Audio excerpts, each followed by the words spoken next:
Hey, it's me, MLB. Here is that side character, chapter 17, and this one is titled Kind Kenma. She looked surprised that you knew the answer, but waved her hand dismissively, and you glanced at Kenma beside you and he nodded his encouragement as well.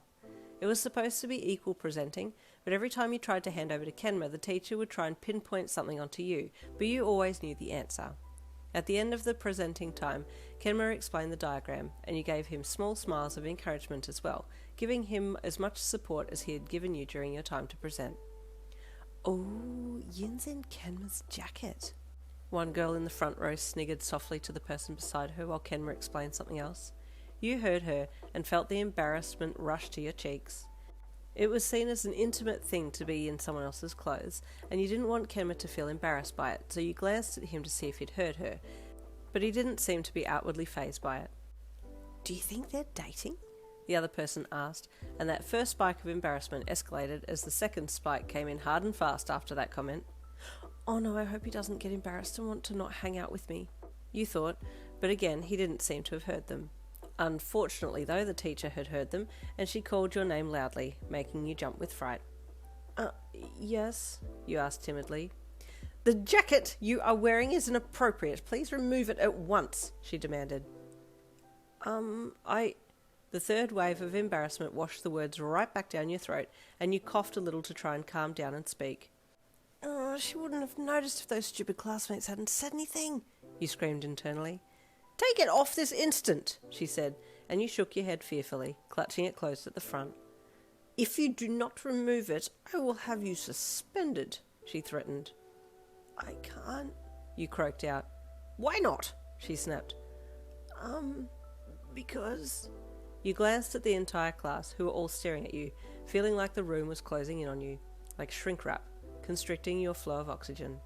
Then Kenma walked past you to the teacher and spoke softly into her ear, making sure not to talk too loud so that the other students in the class couldn't hear. The teacher nodded gruffly and then stood up and walked over to you.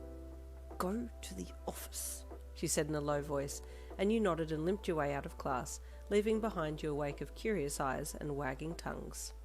The stress of that situation overflowed, and suddenly you were crying as you limped to the stairs, trying to get down them through your blurry vision. Heavy sobs racked your body, and you grabbed for the rail to help you along. You were too deep into your own self-hatred and embarrassment that you didn't hear Kenma come up behind you and hold onto your other arm. You jumped with fright when you felt someone grab you, but then you whipped your head to the right to see who it was, and relaxed when you saw it was Kenma. "I was so embarrassed," you sobbed to him, turning on the top step and pushing your lowered head into his chest.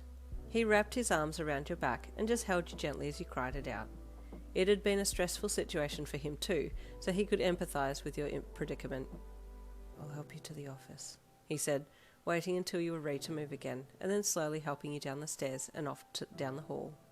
The office ladies were tolerant of you, and because Kenma was there, they accepted his story of you getting run over and gave you a spare school-issued jumper to use to cover your torn shirt. "Make sure to get a new one soon," the lady said as she held out the jumper for you.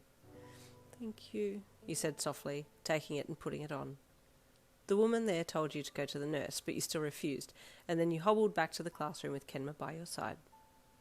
"I don't want to go back in," you whispered sadly to him, trying to hide your red swollen eyes and runny nose with your hair.